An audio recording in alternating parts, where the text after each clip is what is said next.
After staying with the Bonnells, dear Mrs. Hay returned to the town and sent the children a doll's house. Carter and Pat carried it into the courtyard because it was so big. There, it rested on 2 wooden boxes next to the feed room door. It would not be harmed, it was hot out. Additionally, by the time it had to be taken in, the paint smell might have dissipated. Because the paint on that doll's house smells really bad. Aunt Beryl, on the other hand, thought that the paint odor was strong enough to make anyone feel sick. Even before the dismissal was lifted. The doll's house was then a dark, oily, spinach green color with bright yellow accents. The door sparkled like a small slab of toffee and had 2 sturdy little chimneys that were glued to the roof and painted red and white. A broad green streak separated the panes of 4 actual windows. In reality, there was also a small yellow porch with large globs of congealed paint hanging from the edge. However, the little house is perfect. Who could possibly care about the stench? It was part of the excitement and the novelty. Open it quickly, someone. The side hook quickly became stuck. When Pat opened it with his penknife, the entire front of the house swung back, and you were looking simultaneously into the dining room, kitchen, and 2 bedrooms. That is how a house should open. Why do not all houses open in this manner? Imagine how much more exciting it would be to peer through a door slit into a menacing little hallway complete with a hat stand and 2 umbrellas. When you put your hand on the doorknob, isn't that what you long to know about a house? Perhaps it is the manner in which God opens doors at night while conversing quietly with an angel. Oh! It sounded like the Burnell children were hopeless. It was just too beautiful, for them, it was too much. They had never witnessed anything like it before. The rooms were covered in paper. On the walls, there were painted-on paper pictures in gold frames. The floors were carpeted in red, except for the kitchen. There were green chairs in the dining room and red plush chairs in the living room, tables, beds with real sheets, a cradle, a stove, a dresser with small plates and a big jug, and beds with real sheets. However, the lamp was Kezia's favorite thing more than anything else, and it scared her. An exquisite little amber lamp with a white globe sat in the middle of the dining room table. Even though you couldn't light it, it was even filled and ready for lighting. However, there was something inside that moved when shaken and had the appearance of oil. The doll house was really too big for the father and mother dolls, who were sprawled out stiffly as if they had fainted in the drawing room. The dolls also had 2 small children who were sleeping upstairs. They didn't appear to belong anywhere. However, the lamp was flawless. It appeared to say, "I live here," while smiling at Kezia. The lamp existed. The next morning, the Burnell children were barely able to walk to school. Before the school bell rang, they burned to tell everyone about, describe, and, well, boast about their doll's house. "I'm to tell," Isabel explained, "because I'm the oldest. After that, both of you can join in. But first, I'll tell you." There was no response available. Lottie and Kezia were well aware of Isabel's authority, despite the fact that she was always right. At the road's edge, they ignored each other as they cut through the dense buttercups. "And I will select the first person to see it. My mother said I could." They had planned to invite 2 of the schoolgirls to come and look at the doll's house while it was in the courtyard. Naturally, they should not remain for tea or wander the house. Lottie and Kezia, on the other hand, seemed pleased to just stand still in the courtyard while Isabel pointed out the beautiful things. The boys' playground's tarred pavers were reached in a hurry, but the bell had already begun to ring. Before the roll was called, they barely had time to take off their hats and line up. "That's fine." In an effort to make up for it, Isabel whispered to the girls in her immediate vicinity, "I've got something to tell you at playtime." When the time for the play came, Isabel was surrounded. The girls in her class almost fought to wrap their arms around her, take her with them as they left, and exclaim with flattery that they were her special friends. Under the enormous pine trees along the playground's side, she played very well. The young girls pressed in close, nudged, and giggled. The two little Kelvies, who were always outside, were the only two who remained outside the ring.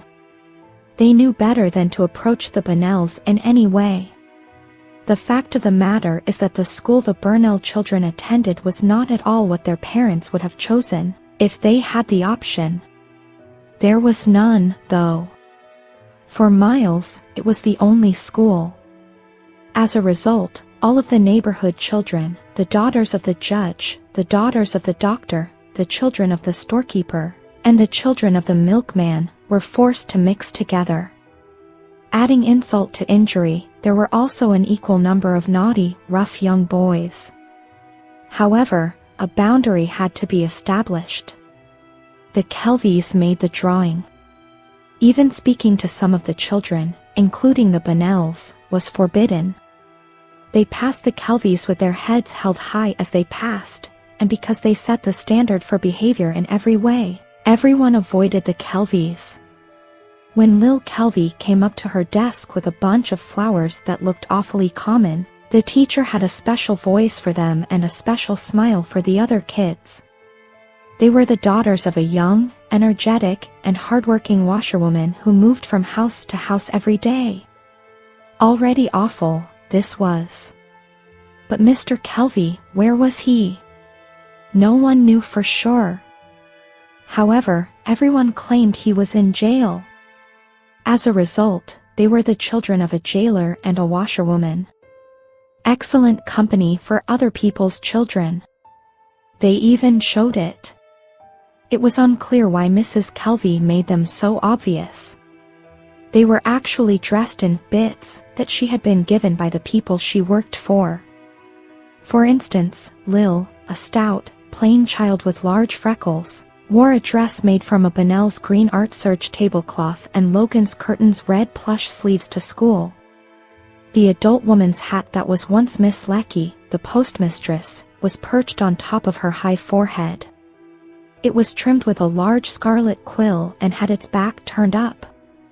What a tiny boy she appeared to be. You couldn't help but laugh.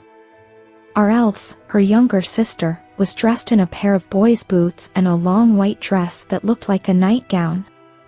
However, whatever our else wore, she would have appeared odd. She was a tiny white owl, the size of a wishbone, with enormous solemn eyes and cropped hair. She had never smiled before, and she spoke very little. She carried a piece of Lil's ripped skirt with her as she went about her life. Or else went where Lil went. On the way to and from school in the playground, Lil marched ahead while Or else held on behind. Or else gave Lil a tug, a twitch, and Lil stopped and turned around only when she wanted anything or was out of breath. The Kelvies were always able to comprehend one another. They were now on the brink, and you were unable to stop them from listening. Lil, as usual, smiled silly and ashamedly when the little girls turned around and sneered, but Or else person only looked. Isabel's proud voice continued to tell the story. The carpet made a lot of noise, as did the beds with real sheets and the stove with a door for the oven. When she finished, Kezia broke in. "Isabel, you've forgotten the lamp." Isabel responded, "Oh, yes," and pointed to a tiny yellow glass lamp with a white globe on the dining room table. It was indistinguishable from a real one. Kezia screamed, "The lamp is the best of all." She thought Isabel was using the small lamp too much. However, nobody was paying attention. Isabel was selecting the two individuals who would accompany them back that afternoon to view it. She chose Lena Logan and Emmy Cole.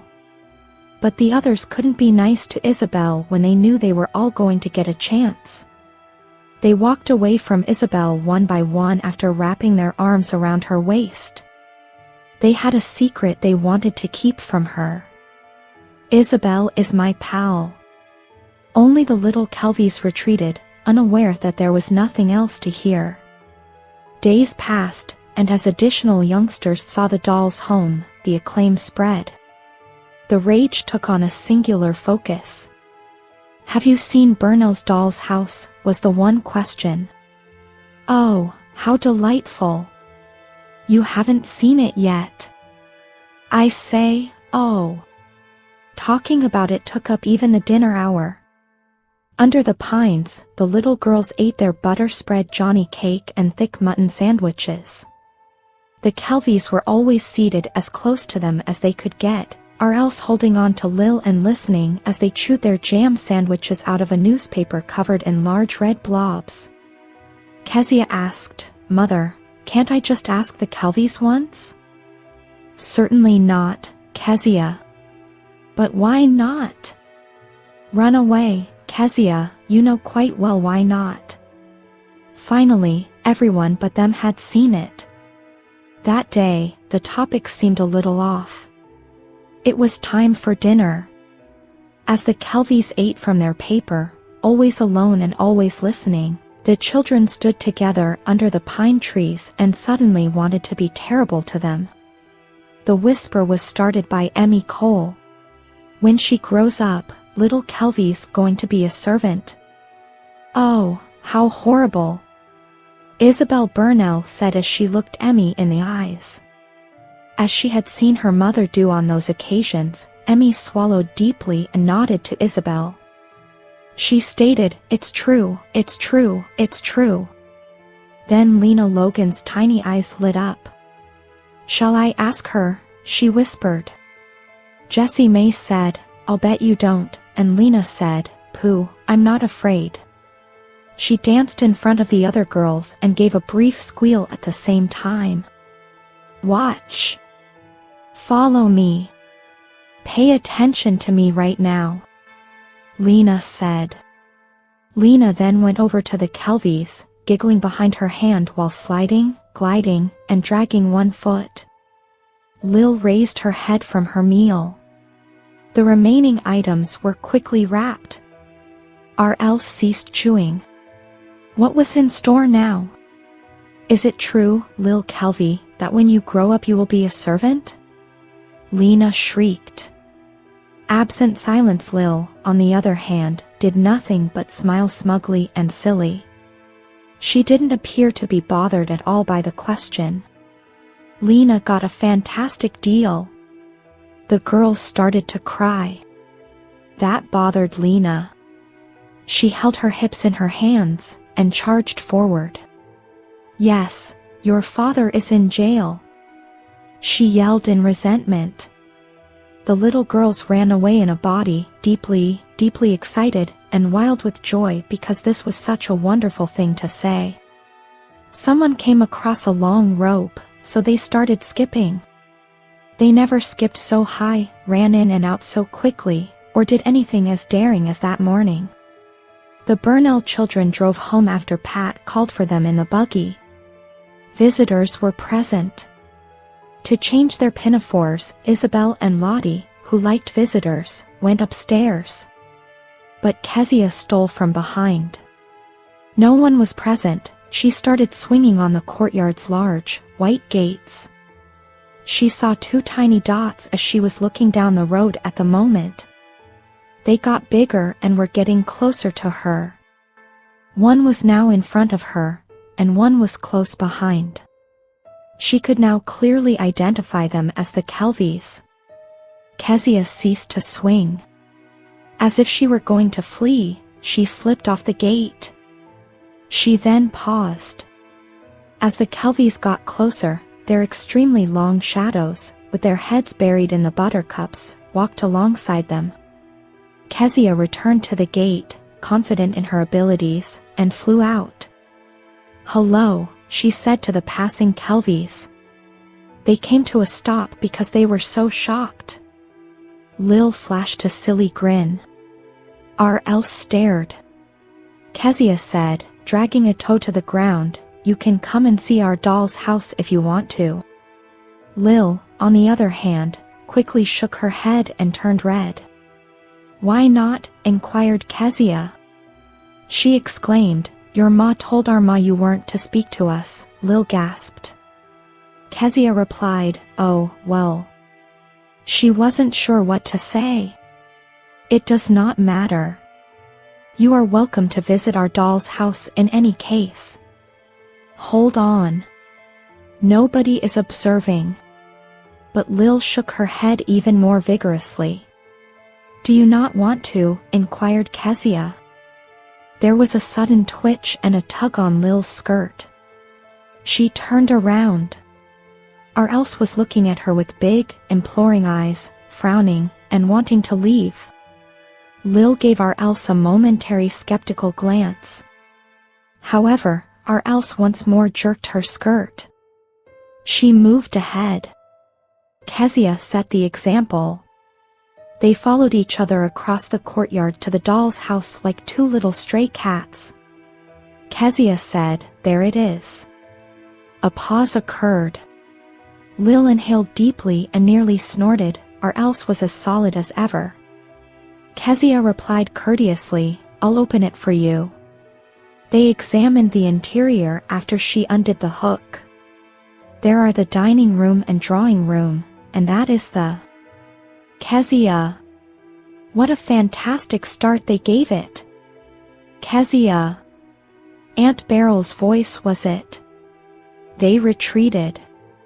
Aunt Beryl was standing at the back door and staring as if she couldn't believe what she saw. "How dare you inquire about the Kelvy children entering the courtyard," said her icy, irate voice.